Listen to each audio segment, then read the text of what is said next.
Well, good morning, everybody. Welcome back to the channel. My name is Brad, and you're watching Firewood at the Furnace. So I'm crouched down here behind this pile of oak rounds here because the wind is blowing like crazy today. We've just gotten through about 2.5 to 3 days of nothing but steady rain and wind.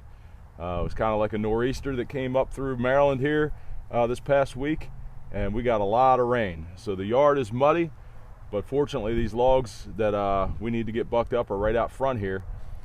This is a stack of some oak rounds that I got done this past week before the rain showed up. So we've got some more wood to cut. But if you watched the shorts video this past week, you saw that I got a couple loads of cherry, mostly cherry. There's some maple and some, there's a couple other things mixed in there, but it's a majority cherry.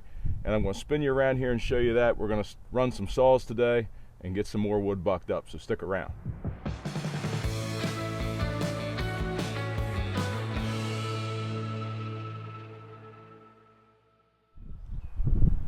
All right, so like I said, the wind's blowing pretty hard today. I'm going to do my best to keep the microphone out of the wind. I normally wear it on the brim of my hat, but I got it clipped on the side of my hat today, hopefully to minimize some wind noise. But like I said, if you watch that shorts video from last week, you saw the 2 loads that I got from the tree service. That's what's laying right here. It's mostly cherry, but there is some maple and a little bit of mulberry. I think I got a couple sticks of mulberry there on the second load.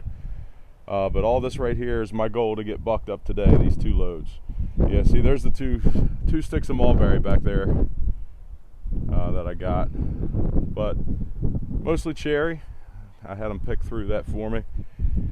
And then there was a small load of oak land right here where the dump trailer's parked. I've got it sitting here to kind of build a wall for the wind today while I'm cutting, so sawdust isn't flying and hopefully not a lot of wind noise in the microphone. But I got that small load of oak bucked up, so it's stacked up here waiting to be split now. And I got a little bit more cleaned up here in the middle. My goal here in the next week or so is to have this aisleway between row 3 and row 4 completely cleaned out, so that we can mow, we can trim, and this is going to be the first wood that goes out of the yard when it comes time to start selling bulk firewood this fall.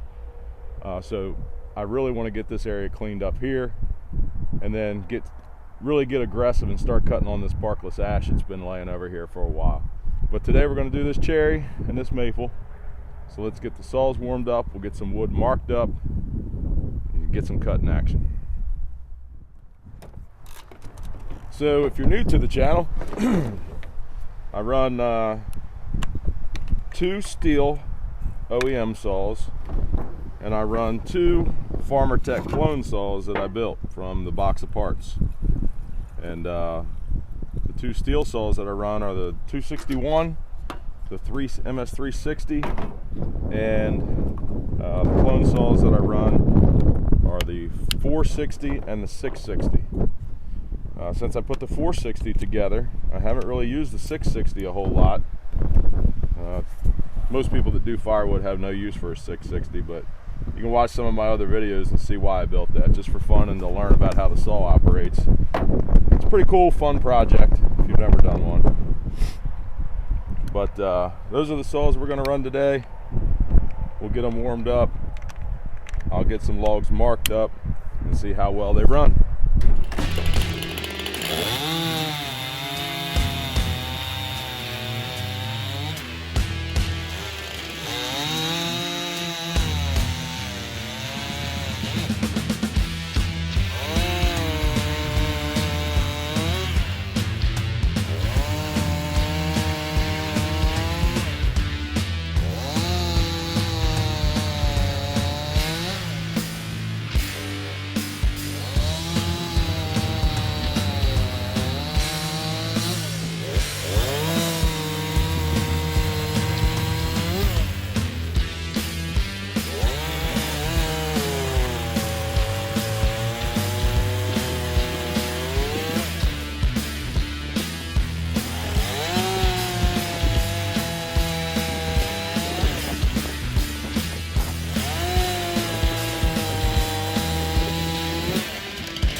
Alright, here's where we're at. That 261 is doing really well. This is the first time that I've used that saw since getting a 2-in-1 sharpener for that particular chain. All my other saws use the 050 3/8 chain, and the 261, it comes with the 325 chain. So I've been trying to touch it up with the hand file, which I'm okay at. I'm not the greatest, but that 2-in-1 sharpener, since I bought that, has been a huge difference. I really like that. That's what I use exclusively now. So I bought one of the knockoff 2-in-1 sharpeners on Amazon with the 325 files in it, and taking those rakers down and sharpening the tooth at the same time. Wow, makes a world of difference. That saw is cutting really well today. So here's where we're at. We've got probably half of this cut up maybe. But what I'm doing is I'm taking the maple and I'm stacking the maple here next to where this oak pile is, just stacking it perpendicular to keep that separate. And then across the way here on the ground, I'm starting to stack up some cherry. Most of this first load, what's on top here, the bigger rounds, is maple.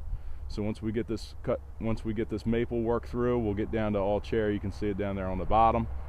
And then the second load over there is just about all cherry, other than those couple mulberry sticks. So that's where we're at. I just finished up running the first tank of gas through the 261, and it's still cutting really well. So I topped it off. I'm going to keep using that saw until I feel like it's not cutting as well anymore, and then we'll switch over to the 360.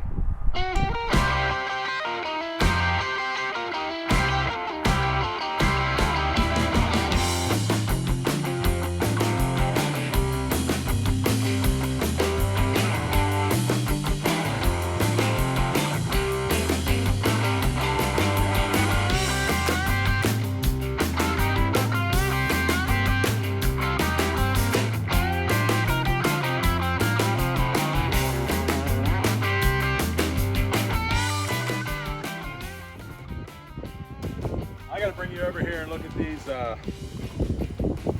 these wood chips. I don't know how bad the wind is, but I'm on the second tank of fuel here.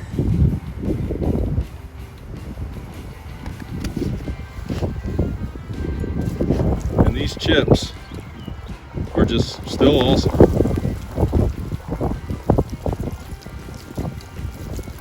So the 2-in-1 sharpener, my opinion, is the way to go.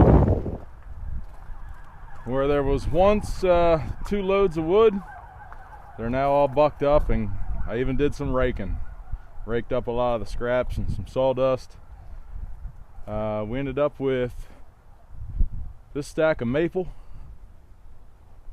There's some pretty big rounds there. That was the biggest wood that we had, was the maple. So we have that there. This was the cherry. Pretty good sized cherry rounds there. Make some good firewood. You know how much I like cherry. And then a couple sticks of the mulberry we ended up with right here. So a couple pieces of wood in there. A couple of those logs were rotted in the middle. One part was really full of ants, and then just the nasty crotches and stuff. Broke out the skid loader here with the grapple on it, loaded up some of the mess into the trailer, a lot of the sawdust and scraps and the bark that was falling off, and then just the nasty crotch pieces. I've got a place that I can take that to in the woods, and they make mulch. So that's where that'll be going. It's out of the way now. I did cut a little bit of grass down through here. Like I said, I want to get this opened up nice this week. So there's a couple of poplar sticks laying right there that you see. I'll get to them, get them split up, and then the rest of that land there's some ash. So we're on the right track, getting this opened up, and pretty good day. All right, I figured I'd wrap things up by standing next to this beautiful pile of cherry rounds here because it smells so good. I go on and on about how much I love cherry wood, but every time I cut it, it just renews my love for it. But anyway, that's going to be it for today. The saws ran good. We got both of those loads cut up that we brought in from that shorts video that you saw last week. And if you didn't see that, it's just a quick 60-second clip, but I'll put it up here on the top of the screen so you can check it out if you want. We got some sawdust raked up and some scraps loaded up. That'll be getting out of here probably tomorrow afternoon. But all in all, it's a good day's work. So I want to thank everybody for watching, and those of you that watched all the way to the end, I definitely appreciate that.